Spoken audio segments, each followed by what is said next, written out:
लक्ष्मीच्या पावलांनी या मालिकेच्या पुढील भागामध्ये आपल्याला असं पाहायला भेटणार आहे, सोहमच्या मनात काजलबद्दल प्रेमाची भावना निर्माण झालेली असते.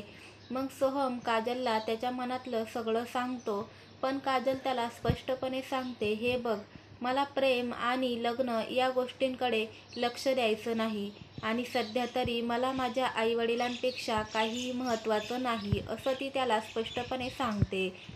तरीसुद्धा सोहम हा काजलचाच विचार करत असतो.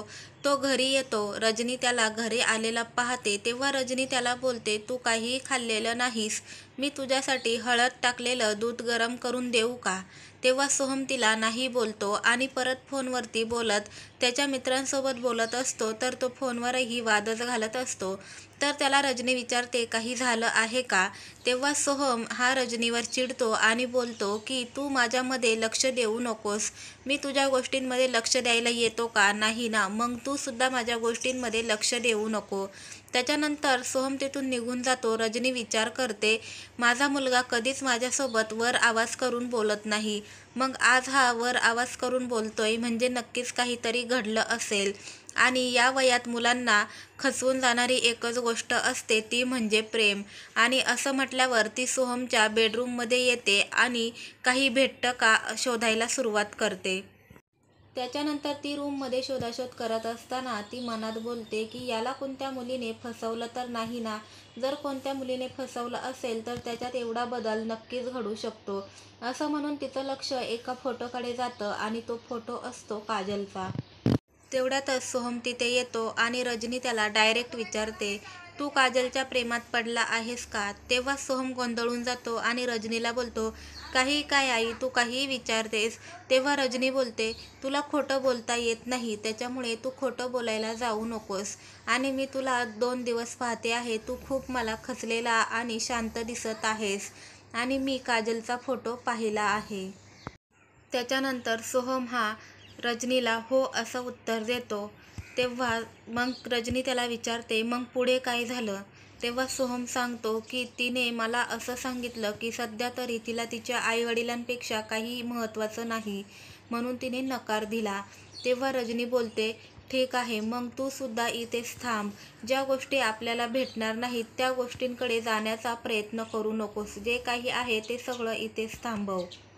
तेव्हा सोहम बोलतो, तू हे काय सांगतेस आई? तू तर मला मदत करायला हवीस ना, तू तर माझी मैत्रीण आहेस. तेव्हा रजनी बोलते, हे बघ, आपल्या घरामध्ये आधीच 2 खऱ्यांच्या मुली आहेत आणि त्या दोघींसोबत घरातले सगळे कसे वागतायत हे तू पाहतच आहे. त्याच्यामुळे त्या निरागस मुलीला घरामध्ये आणून उगाचच वादळ नको आणि त्या मुलीला तुझे बाबा पसंत पण करत नाहीत. असं म्हटल्यानंतर सोहम घरातून बाहेर जातो आणि काजलच्या कामाच्या ठिकाणी तिथे बाहेर येऊन उभा राहतो. नंतर त्याला समजतं की काजल आजारी आहे, ती आज कॅफेमध्ये आली नाही.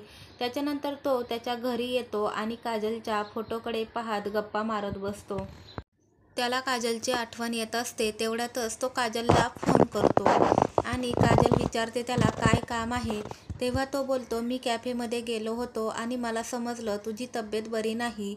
तर आता काजलला सोहमच्या मनातील घालमेल समजत असते, तरीसुद्धा ती सोहमसोबत व्यवस्थित बोलत नाही. ती त्याला उलटसालट उत्तरं देत असते. तरीसुद्धा सोहम तिची खूप प्रेमाने चौकशी करत असतो. तेव्हा काजल त्याला बोलते की हे बघ, तुला माझी काळजी करायची काही गरज नाही. माझी काळजी करण्यासाठी मी समर्थ आहे. मी माझं बघते, तू तुझं बघ. ती नाईलाजाने त्याला या शब्दामध्ये उत्तर देते. आणि माझी तब्येत बरी नाही याचं तुला काय करायचंय? तू तुझं काम बघ, मी माझं बघते.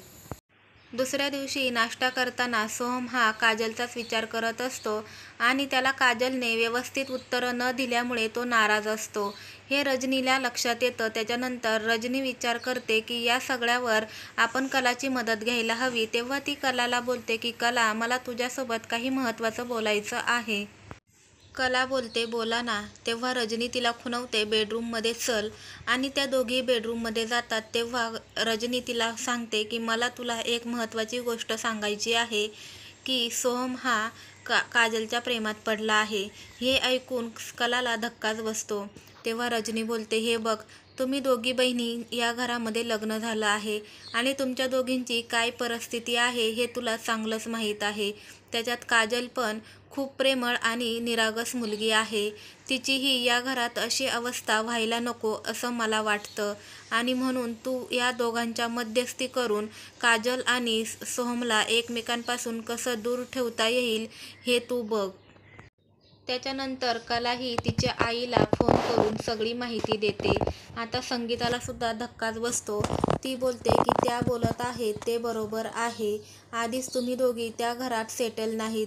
तुमच्या आयुष्याचं मी वाटोळं करून बसले आहे, पण काजलचं तसं व्हायला नको. मी काजलला एखाद्या गरिबाच्या घरी देईल, पण श्रीमंताच्या घरी देणार नाही. आणि तिच्या आयुष्याशी मी खेळणार नाही. आपण सगळेजण त्यांना समजावू आणि दूर कसं ठेवता येईल हे पाहू असं म्हणून ती फोन ठेवते. तर इकडे कला सोहम तिकडे विचार करत बसलेला असतो. तर सोहम जवळ जाते आणि बोलते, हे बघ, प्रत्येक गोष्ट आपल्याला हवी तशी आणि हवी तेव्हा मिळत नाही ना. हे बघ, आता आमच्याच आयुष्याचं बघ, आम्हाला काय करायचं होतं आणि आमच्या आयुष्याचं काय होऊन बसलं आहे.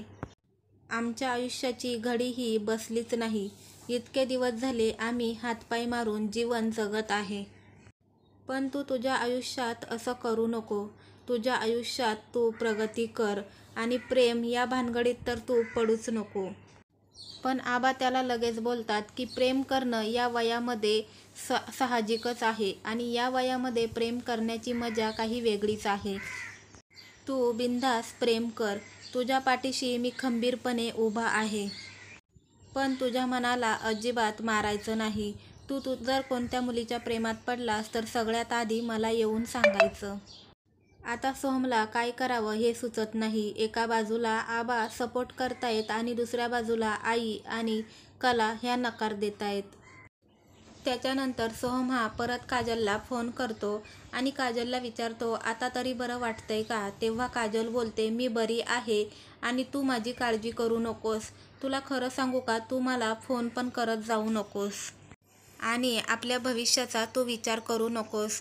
माझ्या 2 बहिणींचं भविष्य तुमच्या घरात काय चाललंय ह्याच्यावरून मला दिसतंय आणि आता पुन्हा ते तिसऱ्यांदा नको.